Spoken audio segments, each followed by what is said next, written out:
Apat na mini number cakes naman tayo for today's video.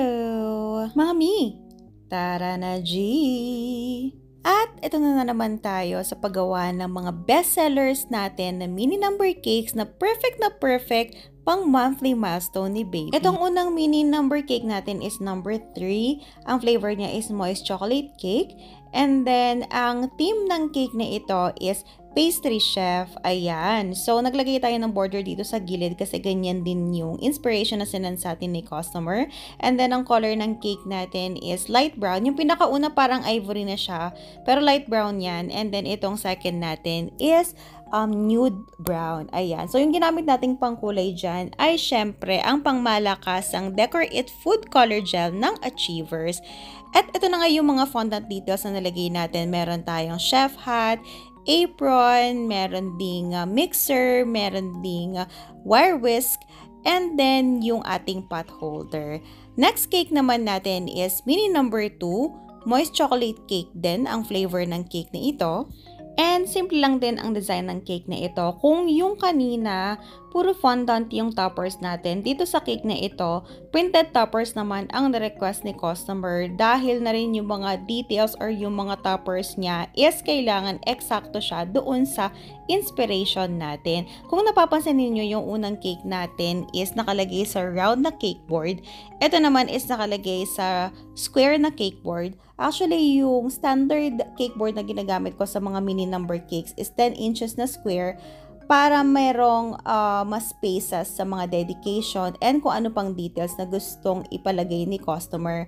Pero may mga customers din na nagre-request sa akin na kung pwede sa bilog na lang na cake board, pang aesthetic. Ayan. So, kung ano ang mas masaya sa customer, yun pa rin. Price difference nila mga mi, wala. Standard yan. Mag-iiba lang ang price natin. Depende, of course, sa complexity ng design. Ayan. Jordan pala ang theme ng cake na ito. Naglagay lang tayo ng black draggies pangdagdag syala sa cake natin. Itong next cake naman natin, mini number 9, moist vanilla cake ang flavor ng cake na ito. And then, yung piping tip na ginamit natin sa loob is same na lang din dun sa piping tip na ginamit natin sa taas. Para naman maiba siya. Ang theme ng cake na ito is Doraemon. Ayan, napakadalang lang mag-request sa mga team na medyo makaluman na characters na like ni Doraemon. So, ang color ng cake natin is white and blue. Paano natin na-achieve yung ganitong color blue? Syempre, Decor It Food Color Gel lang yan na color blue ng Achievers. Wala na tayong ibang hinalo dyan. Konting drop lang yan. Achieve na ang ganyang color. At yan na nga si Doraemon. Nilagay natin siya. And then, naglagay din tayo ng mga clouds.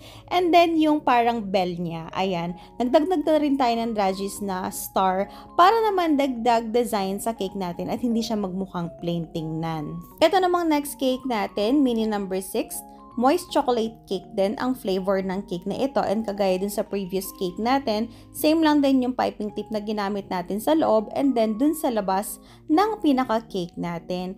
Ang theme naman ng cake na ito is panda theme. Bale, si mommy ng baby Suki natin, every month ang in-order niya sa atin is different types of animals. So, for the 6th month ni baby, panda yung ni-request niya. So, yung pinaka-icing natin is color white lang. Iniba-iba lang natin siya ng stroke. And isang piping tip na nga lang yung ginamit natin para minsanan na lang. Dahil ang mag-aangat naman na details dito sa cake na ito is yung pinaka-fondant natin. So, gumawa tayo ng dalawang panda dito sa cake natin para mas angat siya. And since super duper white ng cake natin, nagdagdag na rin tayo ng bamboo para umangat naman ang details niya. And of course, syempre naglagay na rin tayo ng black draggies. At ito na ang final result! Wow! O diba, ang syala ng mga cakes natin, napakasarap tingnan sa mga mata.